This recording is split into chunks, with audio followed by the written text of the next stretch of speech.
Si tuviéramos que poner un título a este video sería El último mensaje de Dios o el mensaje final de salvación.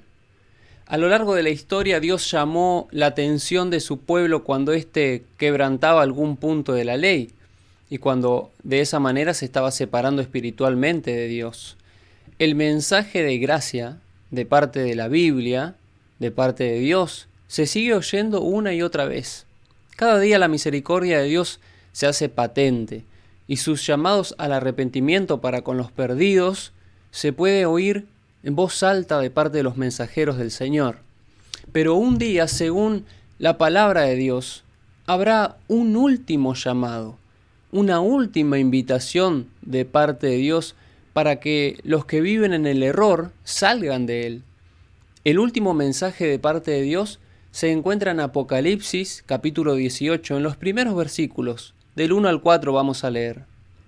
Después de esto vi a otro ángel que descendía del cielo con gran poder, y la tierra fue alumbrada con su gloria. Y clamó con voz potente, diciendo: ha caído la gran Babilonia, y se ha hecho habitación de demonios y guarida de todo espíritu inmundo, y albergue de toda ave inmunda y aborrecible. Porque todas las naciones han bebido del vino del furor de su fornicación, y los reyes de la tierra han fornicado con ella, y los mercaderes de la tierra se han enriquecido de la potencia de sus deleites. Y oí otra voz del cielo que decía: salid de ella, pueblo mío, para que no seáis partícipes de sus pecados, ni recibáis parte de sus plagas. Estos versículos señalan un tiempo en el porvenir, cuando el anuncio de la caída de Babilonia, como fue hecho por el segundo ángel de Apocalipsis 14, se repetirá pero con un agregado, con la mención adicional de que las corrupciones entraron a las diversas organizaciones religiosas que constituyen Babilonia. Babilonia proviene de la palabra Babel, que significa confusión. Bajo el título de Babilonia, Dios involucra a las organizaciones religiosas que se corrompieron, pero todavía habrá un pueblo dentro de Babilonia que será llamado a salir. En estos versículos se describe la terrible condición en la que se encuentra el mundo religioso. Cada vez que la gente rechaza la verdad, hay mayor confusión en su mente, hay más terquedad en su corazón, hasta que se hunden en la incredulidad. Babilonia desafía la autoridad de Dios. Babilonia está llena de pecados. Se enseña en las filas de Babilonia que la ley ya no es la norma moral. Se colocan las tradiciones por encima de las leyes del Señor. Y la gran mayoría que está conforme con las enseñanzas de los líderes de estas organizaciones seguirán pisoteando uno de los preceptos del Decálogo, hasta que sean inducidos a perseguir a los que lo consideran sagrado. Puedes encontrar en el video que dejo en la descripción que el punto de la ley que será pisoteado, olvidado, será el cuarto mandamiento. Con los otros 9 no habrá discusión, no habrá problemas entre las religiones, pero el séptimo día bíblico, será el punto controversial y van a santificar el primer día de la semana. Se desprecia a Cristo cuando se manifiesta desdén hacia su palabra. Hay un grave peligro en las enseñanzas de las iglesias que constituyen Babilonia. Una de ellas, además de que se oye en sus filas que quieren invalidar la ley de Dios, la otra es el espiritismo. Y mientras vayan siendo aceptadas las enseñanzas del espiritismo entre los cristianos, irán desapareciendo las vallas impuestas al corazón carnal. Los espíritus de demonios harán su obra y la religión se convertirá en un manto para cubrir las más bajas iniquidades. La creencia en las manifestaciones espiritistas abren el camino a los espíritus seductores y a las doctrinas de demonios. Y de este modo los ángeles malos entrarán a muchas iglesias y muchas vidas, pero la gran mayoría que compone Babilonia pensará que Dios se manifiesta de esa manera. Y pensarán que es el actuar de Dios, pero serán manifestaciones demoníacas. Se dice de Babilonia con referencia al tiempo en el que se habla esta profecía. Sus pecados han llegado hasta el cielo y Dios se acordó de sus maldades. Apocalipsis 18:5. En ese momento las iglesias que siguieron el ejemplo de Roma Habrán llenado la medida de sus culpas y la ruina está por caer sobre ellas. Pero Dios tiene un pueblo que sacar de Babilonia. Y antes de que los juicios del cielo la visiten, estos fieles deben ser llamados para que salgan de la ciudad y que no tengan parte de sus pecados ni de sus plagas. Debo decirte, querido hermano y hermana, que muchos de los que oyen este video pueden pertenecer a una de esas iglesias que cayó o que está por caer doctrinalmente. El problema no eres tú, Dios hará juicio con los que pisotean sus mandamientos. Dios tiene un pueblo que debe salir de Babilonia. Dios ama a ese pueblo y no dejará que ninguno de los que deseen ser fiel a su palabra caigan junto con Babilonia. La caída de Babilonia es por un pecado, y el pecado, según la Biblia, es la transgresión de la ley. Se conformarán con un día de reposo espurio. Y si desean saber más sobre eso, está el video en la descripción para que puedan verlo. Este movimiento final o llamamiento final que hace Dios está simbolizado por un ángel que baja del cielo, alumbrando la tierra y denunciando con voz potente los pecados de Babilonia. Y aquí debemos entender que pecado es transgresión de la ley, y justamente ese es el problema de Babilonia. Transgrede la ley y lleva a sus seguidores a transgredirla. Al mismo tiempo que se amonesta a Babilonia, también se oye el llamamiento: salid de ella, pueblo mío.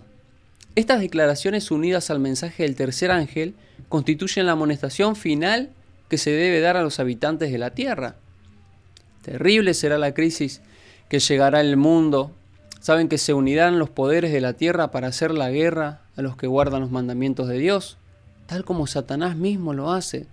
Querrán destruir la ley de Dios, en especial el cuarto mandamiento de la ley, justo el que habla y que apunta a Dios como el creador de todas las cosas, y nos manda a separar el séptimo día para reposo.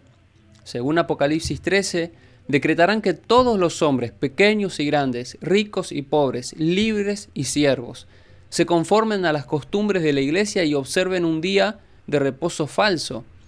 Todos los que se nieguen a someterse serán castigados por la autoridad civil. Y finalmente se decretará que son dignos de muerte. Por otra parte, la ley de Dios, que impone el día de reposo del Creador, exige obediencia y amenaza con la ira de Dios a los que decían no guardar la ley. Por lo tanto, uno va a obedecer la ley o a obedecerla a las autoridades humanas. Y aquellos que obedecen a la autoridad humana aceptan el signo de poder al cual prefirieron obedecer en lugar de Dios. La amonestación del cielo para toda persona dice así: si alguno adora a la bestia y a su imagen, y recibe su marca en su frente o en su mano, él también beberá del vino de la ira de Dios, que está preparado sin mezcla alguna en el cáliz de su ira. Apocalipsis 14, 9 y 10. Pero nadie sufrirá la ira de Dios antes que la verdad haya sido presentada a su espíritu y a su conciencia, y que la haya rechazado. Hay muchas personas que no han tenido jamás oportunidad de oír las verdades especiales para nuestros tiempos. La verdad sobre la ley de Dios, el día de reposo, aún no ha sido presentada a todo el mundo. A algunos, la obligación de observar el cuarto mandamiento no les ha sido jamás presentada bajo su verdadera luz. Muchos que escuchan sobre el sábado tienden a relacionarlo con los judíos, pero el sábado debe ser obedecido como Jesús lo guardó, y no como los judíos. Es decir, el sábado debe guardarse a la manera de Jesús, y no a la manera judaica. La manera de Jesús está en Mateo 12. ¿Saben que los judíos inventaban leyes con referencia al sábado? Leyes que Dios nunca mandó. Dios es quien lee todos los corazones y aprueba todos los móviles. Él no dejará que nadie que desee conocer la verdad sea engañado en cuanto al resultado final de la controversia. El decreto del gobierno no será impuesto estando el pueblo a ciegas. Cada cual tendrá la luz necesaria para tomar una resolución consciente. El sábado será la gran piedra de toque de la lealtad. Es el punto especialmente controvertido. ¿Se cumplirán las palabras que Dios inspiró al profeta Moisés en Éxodo 31:13? Habla pues tú y dile a los hijos de Israel, diciendo: de cierto guardaréis mis días de reposo, porque esto es una señal entre yo y vosotros por todas vuestras generaciones, a fin de que sepáis que yo soy el Señor que os santifico. Y las vuelve a recordar en Ezequiel 20:12. También les di mis días de reposo por señal entre ellos y yo, para que supieran que yo soy el Señor, el que los santifica. Cuando esta piedra de toque le sea aplicada finalmente a los hombres, entonces se trazará una línea de demarcación entre los que sirven a Dios y los que no le sirven.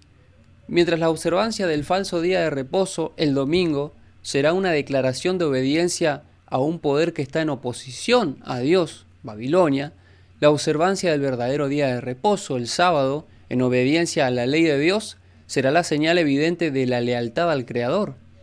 Mientras que una clase de personas, al aceptar el signo de la sumisión a los poderes del mundo, recibe la marca de la bestia, la otra, por haber escogido el signo de obediencia a la autoridad divina, recibirá el sello de Dios. Hasta ahora se ha solido considerar a los predicadores de estas verdades como alarmistas. Pero saben que nuestras predicaciones de que en los Estados Unidos la Iglesia y el Estado finalmente se unirán para perseguir a los observadores de los mandamientos de Dios, han sido declaradas absurdas y sin fundamento.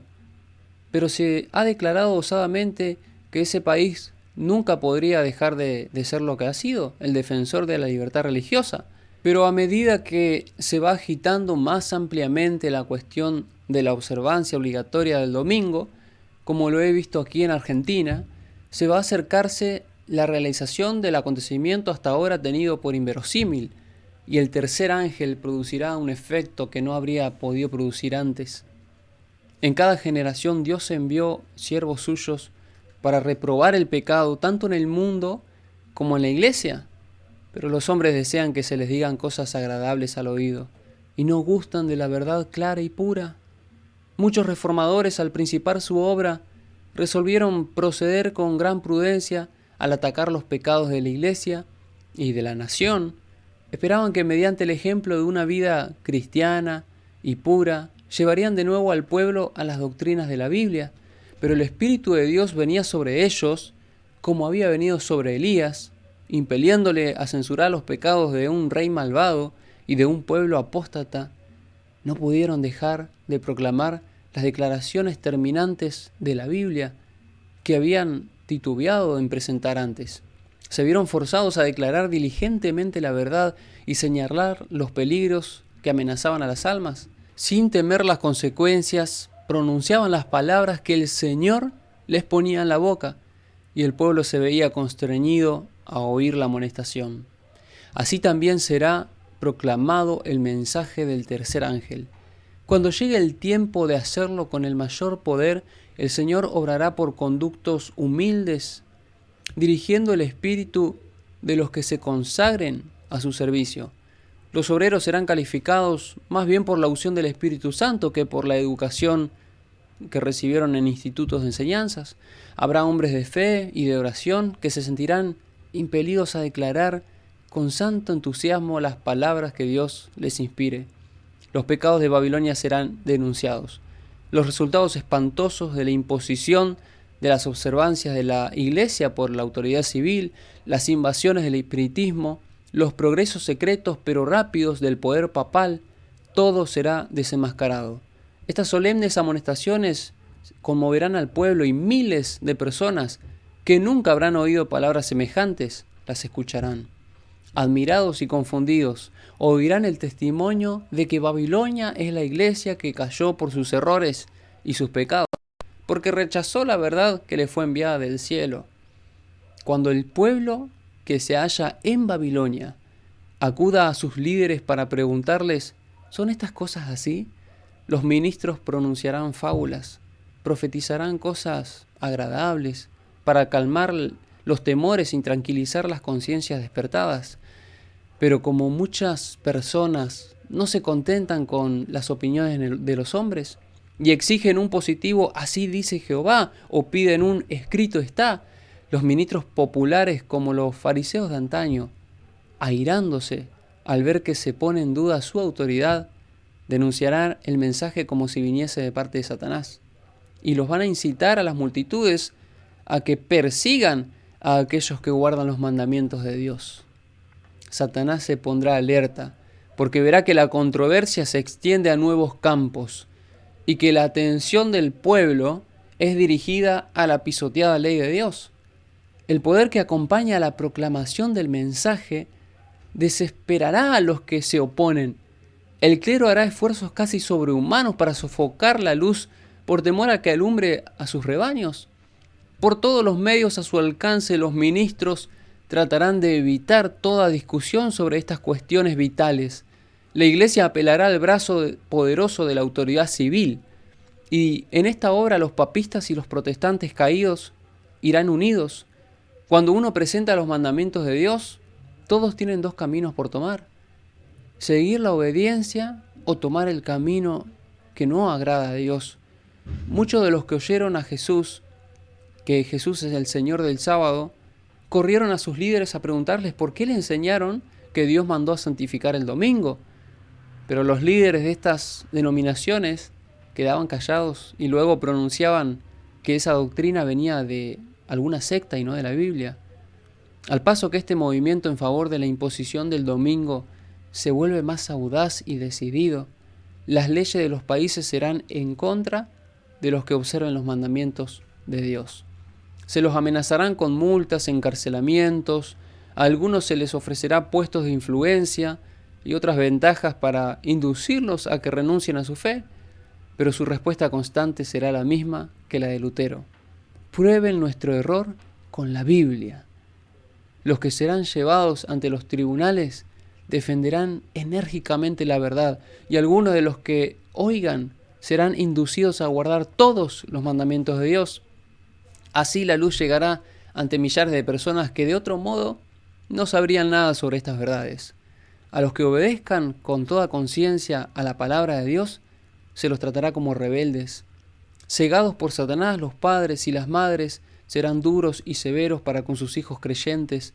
Los patrones o patronas oprimirán a los criados que guarden los mandamientos de Dios. Los lazos del cariño se aflojarán, expulsarán de la casa a los hijos, y allí se verán cumplirse las palabras de San Pablo en 2 Timoteo 3:12. Todos los que quieran vivir piadosamente en Cristo padecerán persecución. Cuando los defensores de la verdad se nieguen a honrar el domingo, algunos serán echados a la cárcel, otros serán desterrados y otros aún tratados como esclavos. Ante la razón humana esto ahora parece imposible, ilógico, pero a medida que el espíritu refrenador de Dios se retire de los hombres y estos sean dominados por Satanás, que aborrece los principios divinos, se verán cosas muy extrañas. Muy cruel puede ser el corazón humano cuando no está animado del temor y del amor de Dios. A medida que vaya acercándose la tempestad, muchos que profesaron creer en el mensaje del tercer ángel, pero que no fueron santificados por el amor de la verdad, abandonarán su fe, irán a engrosar las filas de la oposición. Uniéndose con el mundo y participando con su espíritu, llegarán a ver las cosas casi bajo el mismo modo que ellos. Así que cuando llegue la hora de prueba estarán preparados para situarse del lado más fácil y de mayor popularidad. Hombres de talento, de elocuencia, que se gozaron un día en la verdad, emplearán sus facultades para seducir y descarriar a las almas. Se convertirán en los enemigos más encarnizados de sus hermanos. Cuando los observadores del sábado sean llevados ante los tribunales para responder por su fe, los hombres apóstatas serán los agentes más activos de Satanás para acusarlos y para incitar a los magistrados contra ellos por medio de falsos informes. En aquel tiempo de persecución, la fe de los siervos de Dios será probada duramente. Proclamarán fielmente la amonestación, mirando tan solo a Dios y a su palabra. El Espíritu de Dios que obra en los corazones los inspirará a hablar estimulados por santo celo e impulso divino, y cumplirán su deber. Declararán al pueblo las palabras que Dios les dio, sin detenerse, sin calcular consecuencias, y los fieles del Señor no podrán interesarse en las cosas temporales, no mirarán por su reputación, sus vidas. Sin embargo, cuando la tempestad de la oposición se levante y el vituperio estalle sobre ellos, algunos estarán listos para exclamar: si hubiéramos previsto las consecuencias de nuestras palabras, habríamos callado. pero la amonestación será dada. Y mientras un grupo acepta el mensaje, el otro se llena de ira y de un odio satánico para con el remanente del Señor. Los hijos del Altísimo estarán rodeados de dificultades. Satanás los asaltará con terribles tentaciones. Satanás, como león rugiente, buscará para devorarlos. La obra que habrán emprendido parecerá exceder en mucho sus capacidades. Los amenazarán con destrucción. El entusiasmo que los animará se desvanecerá. Sin embargo, no podrán retroceder. Y en ese momento, sintiendo su completa incapacidad, se dirigirán al Todopoderoso en demanda de auxilio. Recordarán las palabras que hablaron, que estaban basadas en la Biblia, y aquel que les ordenó dar la amonestación fue Dios. Dios había puesto la verdad en sus corazones, y ellos por su parte no pudieron hacer otra cosa que proclamarla. En todas las edades los hombres de Dios pasaron por las mismas pruebas. Wycliffe, Huff, Lutero, Tyndale, Baxter, Wesley pidieron que todas las doctrinas fuesen examinadas a la luz de las Escrituras y declararon que renunciarían a todo lo que la Biblia condene. Así como ellos se levantaron a predicar sobre la Biblia, también se levantó la persecución, pero no dejaron de proclamar la verdad. Diferentes periodos de la historia de la Iglesia fueron señalados por el desarrollo de alguna verdad, especialmente adaptada para ese tiempo. ¿Y saben qué? Cada nueva verdad se abrió paso entre el odio y la oposición. Los que fueron favorecidos con la luz de la verdad también fueron tentados y probados. El Señor envía al pueblo una verdad hoy. ¿Quién estará listo para presentarla? ¿Quién se atreverá? Él manda a los siervos que dirijan al mundo el último llamamiento de la misericordia divina. No podemos callar sin peligro de nuestras almas. Los embajadores de Cristo no tienen por qué preocuparse de las consecuencias del mensaje. Dios conoce el fin desde el principio. Ellos deben cumplir con su deber y dejar a Dios los resultados. Mientras la oposición va teniendo un carácter más violento, los siervos de Dios se ponen perplejos porque les parece que ellos mismos son los que han precipitado la crisis, pero su conciencia y la palabra de Dios les dan la seguridad de estar en lo justo. Y aunque sigan las pruebas y se sientan mal, van a sufrirlas, pero con fe. La fe y el valor de los justos aumentará como aumenta el peligro. Este es el testimonio que darán los hijos de Dios que guardan los mandamientos. No nos atrevemos a alterar la palabra de Dios dividiendo su santa ley, llamando parte de ella esencial y parte de ella no esencial, para obtener el favor del mundo. El Señor, a quien servimos, puede librarnos del horno de fuego. Cristo venció los poderes del mundo y nos atemorizaría un mundo ya vencido. En sus diferentes formas la persecución es el desarrollo de un principio que ha de subsistir mientras Satanás exista, y el cristianismo, mientras conserve su poder vital, será perseguido. Un hombre no puede servir a Dios sin despertar contra sí la oposición de los ejércitos de las tinieblas. A los fieles del Señor le asaltarán malos ángeles, alarmados al ver que su influencia les arranca la presa a ellos. Hombres malvados se unirán con los que reciben la verdad para procurar separarlos de Dios por medio de las tentaciones. Cuando el plan de los malos fracasa, emplean la fuerza para violentar la conciencia. Pero mientras Jesús siga intercediendo por el hombre en el santuario celestial, los gobernantes y el pueblo seguirán teniendo la influencia refrenadora del Espíritu Santo, la cual seguirá también dominando hasta cierto punto las leyes del país. Si no fuera por las leyes, el estado del mundo sería peor de lo que es. Mientras que muchos de nuestros legisladores son agentes activos de Satanás, Dios también tiene los siervos suyos entre los caudillos de cada nación. El enemigo mueve a sus servidores a que proclamen medidas encaminadas a poner obstáculos en la obra de Dios, pero las puertas del Hades no prevalecerán contra la iglesia del Señor. Los estadistas que temen a Dios están bajo la influencia de los santos ángeles para oponerse a tales proyectos. Y es así como unos cuantos hombres contienen una poderosa corriente de mal. La oposición de los enemigos de la verdad será coartada para que el mensaje del tercer ángel pueda hacer su obra. Cuando la amonestación final sea dada, cautivará la atención de aquellos caudillos por medio de los cuales el Señor está obrando en la actualidad, y algunos de ellos la aceptarán y estarán con el pueblo de Dios cuando enfrente el tiempo de angustia.